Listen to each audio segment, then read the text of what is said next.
Good morning, everyone. This is Marshall Gidler bringing you the morning comment for January 13th.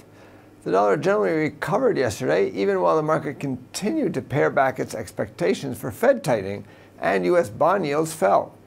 The key to this contradiction may be in oil. Oil prices continued to collapse, leading the commodity-related currencies lower.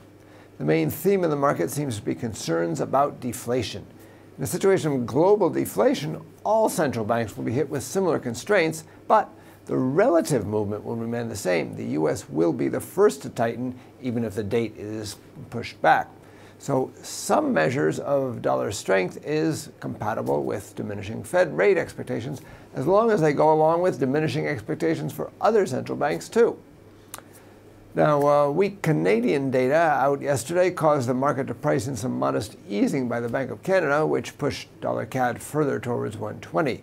Canada's fourth quarter business outlook diffusion index for future sales optimism fell sharply, while expectations that inflation would be below target rose. I expect the Canadian dollar to be one of the weaker currencies nowadays. Although it could benefit from a relatively strong U.S. economy, its dependence on oil makes it very vulnerable.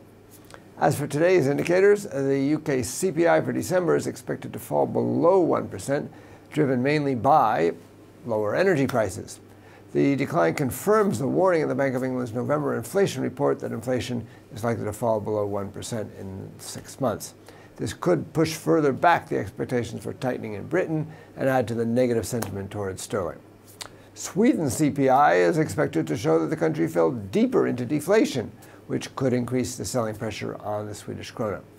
In the U.S., the Small Business Optimism Index for December is expected to have increased a bit. This is worth watching because small businesses employ the majority of people in the U.S. Also, the Job Opening and Labor Turnover Survey report is forecast to show that the number of job openings has increased marginally. Following last week's strong non-farm payroll figure, this is likely to keep the dollar supported. Look especially at the job quits. People normally don't quit their job unless they're confident that they can get another one. As for the speakers, ECB Governing Council member Mr. Nowotny speaks again.